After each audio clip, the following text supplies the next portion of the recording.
In the heart of Africa, long before lines were drawn on maps, two villages lived beneath the same vast sky. Umuaka sat proudly on the red hills, guarded by ancient Iroko trees. Below, by the life-giving river, rested Oduka, a village of fertile land and masterful hunters. For generations, they were more than neighbors. They were family. They celebrated the same festivals. Their children played in the same river, and their elders shared stories from the same calabash. Their bond was as strong as the roots of the Iroko trees. A rhythm of harmony played on the village drums, but then, the drums began to change their beat. It started with the river.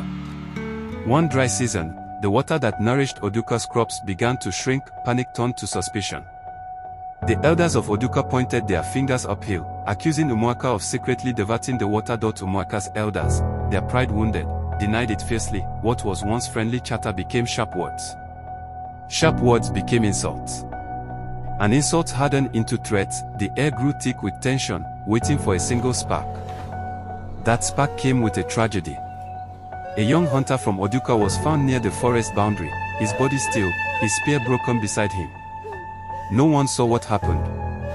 No one knew who was responsible. But in the charged atmosphere, blame was all that was needed. The drums of peace, once the heartbeat of their shared lives, fell silent. In their place, a new sound rose, the deep, ominous thud of war drums, speaking a language of anger and revenge. The time for words was over. As the sun painted the horizon red, the warriors of Umuaka marched down from the hills. Their wooden shields were carved with symbols of strength, and the iron tips of their spears glinted menacingly. From the riverbanks, Oduka answered the call. Their archers drew back bows with poisoned arrows.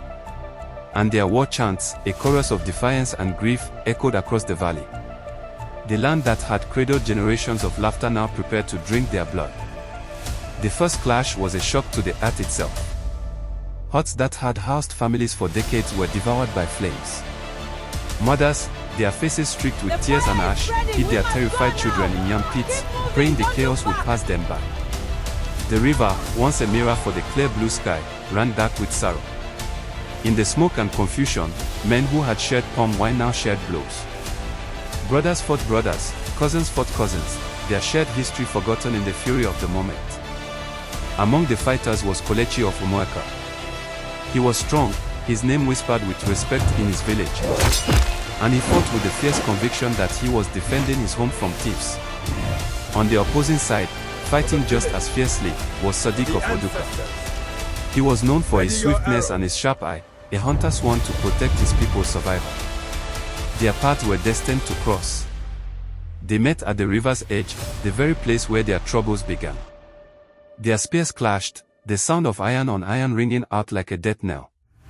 They circled each other, muscles tensed, eyes locked in a primal dance of combat. But in that brief, silent moment between strikes, something flickered in their gaze. It wasn't just hatred they saw. It was something else, something deeper. Familiarity. They had seen each other before. Years ago, as boys, they had wrestled playfully at a shared festival, laughing as they tumbled in the dust. Now, they stood ready to kill one another. Just as they lunged again, a figure emerged from the thick smoke. It was an old woman, her face a map of wrinkles and wisdom. Mama Zainab. She was the last living elder who remembered the deepest roots of their shared ancestry. Silence. She walked onto the battlefield, frail but fearless, and stood directly between the two warriors. Her voice, though aged, cut through the noise of battle with the force of a thunderclap. "You are killing your own blood," she cried, her voice trembling not with fear, but with righteous anger. She pointed a gnarled finger toward the shrinking river. The river does not belong to Umuaka.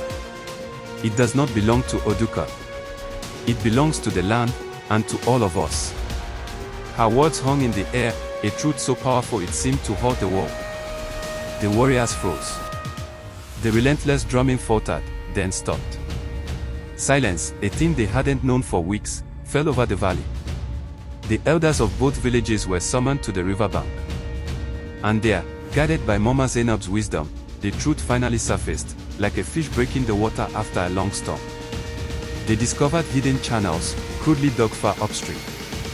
Foreign traders, seeking to irrigate their own plantations for profit, had secretly diverted the river. The villages had been puppets in a play of greed they never even knew was being staged. The weight of this revelation was crushing. The spears and arrows fell from their hands, clattering onto the blood-soaked ground. The war ended not with a victory or a defeat, but with a profound, shared shame. It was a shame born of pride, and a wisdom paid for with the lives of their own. From that day forward, everything changed. Together, Umuaka and Oduka rebuilt what they had destroyed. They tore down the secret channels and worked side by side to restore the river. They became its guardians, not its owners. A new drum was carved, hewn from the wood of a tree that stood between the two villages. Its rhythm was different. It didn't beat for war or for peace alone. It beat with a story of loss, forgiveness, and the unbreakable strength of unity. And to this day, every year when the moon is full and the river flows freely, the elders gather the children. They tell them this story, and they always end with the same words: remember, it was only when the drum stopped beating for war that the land could finally hear the truth. Thanks for watching. If this story resonated with you, consider subscribing for more tales that explore our shared human experience.